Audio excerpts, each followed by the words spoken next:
It's always sunny down in Mexico. The sun gets high when I get low. The only way to get there is to let yourself go. Good times are made in Mexico. We all know when you're doing a destination wedding, the resorts really want you to use their vendors, right? And, quite frankly, let's be real, part of that is probably because the resort's getting a kickback here on using their vendors, right? That's just how business works. 100%. That is the reason. So when that happens, obviously, I think the resort should stand behind their vendors, right? And really stand behind the quality of what they do. When it comes to photography and videography, run, because that is an art. And that's not something that can just be, provided by anybody. I could argue the same for a DJ. I think Tim would argue the same for a DJ, right? Yeah. But I think what makes a DJ so valuable to a wedding, any wedding, destination or local, is their ability to act as the MC, lead the whole group. Here's what's going on next. Here's what's happening now. Go through all the formalities. Also to read the room, to play the music accordingly to the room. Like that takes a unique skill. It's not just pressing play. So I've seen actually so many TikToks of weddings where it's like a DJ messes up the first dance or a DJ messes up the final dance, and like the wedding couple is just livid, and like they're posting reviews about these DJs. Yeah, it's bad. So a DJ does more than just play. All right. Yeah. So if we can agree on that, here, let me read what this is one of our clients, and we are still fighting like hell for our clients with this resort. And she said, you try to prepare for anything that could go wrong, but nothing could prepare me for my DJ not showing up. And yes, it was the preferred vendor at the resort. He got into an accident on the way to the wedding. A small team was there to set up speakers and the dance floor, but nothing that play and DJ the music. I had to MC my whole wedding reception, like make announcements, move along with formalities, etc. And it made the night incredibly stressful for her and her husband. The hotel had a chance to make it right for me and my husband by reimbursing us a healthy portion of the DJ package I purchased, and they didn't.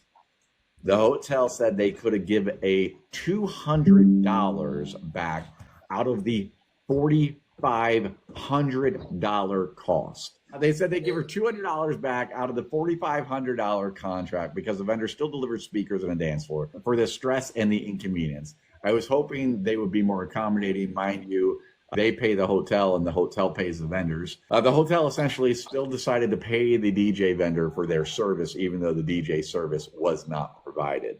I highly doubt that. Yeah, or the hotel pocketed the money. Yeah. Are you kidding? Why would they pay a service that didn't even show up? I'm sitting here thinking, like, if it was a DJ in the U.S. and they just didn't show, and we all know things happen, like accidents happen, things can happen. But if a DJ doesn't show to a wedding in the U.S., do they expect to be paid? No. I wouldn't think so. As a photographer, if I didn't show up to the wedding, I fully expect I'm giving that client everything back. That's literally any service in any industry. If you don't show up for it, you're not going to get paid for it. So I guess the difference, though, is that they're claiming, well, the equipment was there. Yeah, that's BS.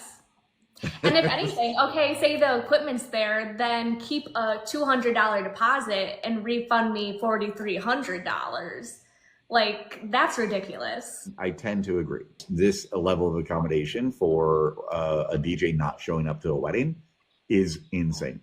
It's ridiculous. Hopefully they step up and do something better than this. But the fact that the bride has to go through this, and can you imagine, Julia, having your wedding and then like having to sit down to dinner and you literally have to run everything? That's like a worst case scenario, honestly. I could not imagine being in that situation. And the fact that it was like the resort's preferred vendor. Like, you're not even going to allow someone to bring in a band. You're not going to allow someone to bring in anyone else. And then this happens with your preferred vendor. Like, and your solution is to credit $200. Right. of a $4,500 DJ fee. Can I just go off on that for a second though as well? $4,500 DJ fee, that's more expensive than the US market. Yeah, that's a little crazy. You're charging more than the US market for the same service. They don't show, and your solution is to, well, the equipment was there. I cannot get over how insane this is. And yeah, we'll follow up with it and hopefully something happen. Can you imagine trying to do the wedding party announcements? You know, there's no wedding party announcements where the DJ lines everybody up, brings everybody into the dance floor, and you know, like that's kind of a major part of starting. Or even like the bride and groom announcement. Like, who said that for them? Right. Nobody. I want to be sympathetic to things happening. We all know things can happen, but when things happen, we need to make them right. That's where I think that's not happening in this case. And we're going to continue to fight for our clients and to make this right for them, because I just think it kind of really put a damper on their wedding day, which sucks. So that was my big topic of discussion. Not really a question, just a rant session, basically. This is a good question. Any words of wisdom of choosing between wedding packages? So this is like for Secrets and Dreams Resorts.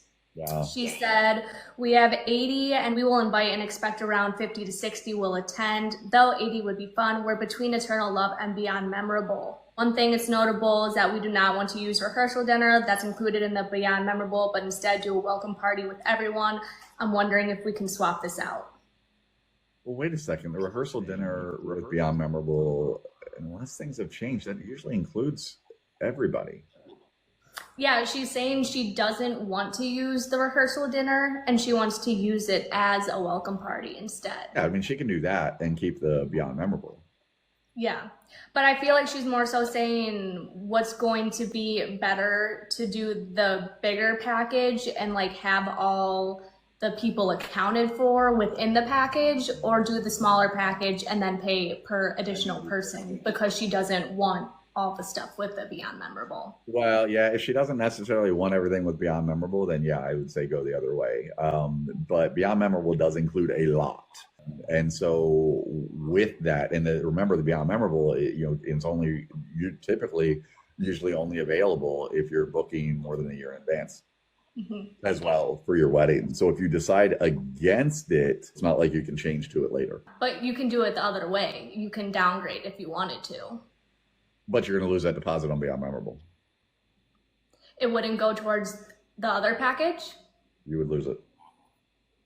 Technically. Now, of course, obviously resorts make exceptions from time to time, but typically, no, you would lose it. You would lose that deposit to go down in package, because they don't really want you going down in package. Yeah, I thought they had a rule where it was like either you can change it up to within 6 months out, and you can do it just switching it just because you want to. It's probably going to vary resort to resort as well. But yeah, I think some resorts have implemented that rule as well. But I think Beyond Memorable really offers a lot. That's more of the value if you're going to use everything on it. But if you're like, no, that's too much and we don't need all of that, then yeah, I think going the a la carte route, going with the lower and then adding on and doing it per person cost additional is going to be the way to go if you're not going to use everything in Beyond Memorable. But why not? I think from a pricing standpoint, Beyond Memorable really offers a lot of bang for your buck. Yeah. So. And then you don't have to think about a lot of extra costs outside of it then too, which is nice. Yeah. Yeah. I mean, you still got, it doesn't include photographer, doesn't include DJ. I feel like with 50, 60, I would do Beyond Memorable. If it were more like 40, 50, then I'd maybe consider more of Eternal Love than the Beyond Memorable. Because Beyond Memorable goes up to what, 79 guests? And then 80 and above as well. What's frustrating is I really wish we could get Beyond Memorable to come back to the way it was. That's not happening.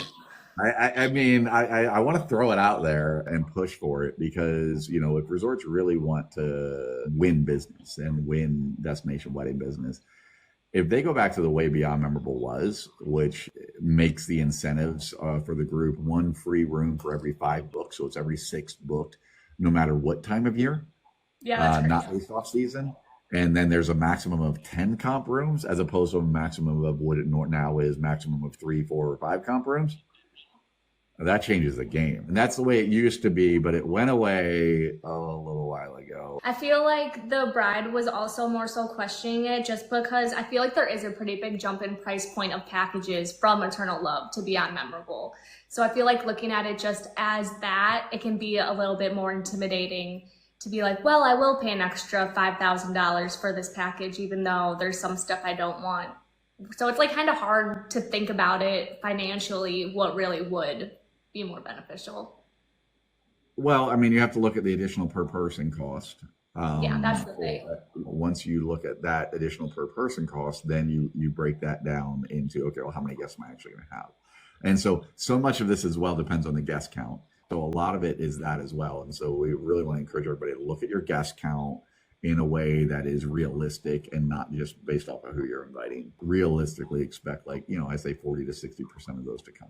Well, I feel like you made a good point with the 1 year out of the Beyond Memorable. It's probably better to play it safer than sorry and just book it if you're at the time that you can. When did you start booking your wedding? Because we are looking at June 2026 and March 2027, and rates for guests are crazy different. And both times I've traveled to Tulum, I've never paid what the rates are for March 2027. Honestly, a lot of it tends to be because of meetings and incentive groups. Really? And so meetings and incentive groups book out well before wedding groups do. We've seen it a lot in like February. And so February is high rate season anyway. And then you add into that, okay, well, let's take a 600 room resort and they've got 350 of their rooms already guaranteed with meeting incentive group space. Yeah. Well, those remaining rooms are going to be a lot more expensive. So that's just kind of some of it's the market and just how that works. And then I'm not going to lie, though, some of it as well is the resort's revenue management team kind of trying to set that market high and then adjust accordingly. And so this is a concern I brought up with a lot of the RVPs and whatnot of the resorts that we work with specifically to address this, because what happens is, we're turning people off to doing a destination wedding at all. They're contracting, and then we have to renegotiate the contracts repeatedly when prices eventually drop. And so that's just a lot more work for all of us. To the client, of course, it doesn't matter. We can absolutely do that on their end. That's what we do, but it's definitely a lot more work on our end. Here's what I think you should ask your agent to do is be flexible on your dates. And don't just ask your agent for a specific date. If you're flexible on your dates, ask your agent to pull your ideal date, of course, but then also pull what we refer to as opportunity dates and pull some of those opportunity dates. Okay, so if your February X, 20 whatever is crazy expensive, when they're asking rates from the resort, ask them to also pull some other dates around there where rates have dropped or pricing's out of the norm. Let us know what dates the pricing goes back to norm. Because if it is booked with a meetings and incentive group, the rates may just not be reflective of what they are a week later when that meeting and incentive group's gone. Sunny down in Mexico.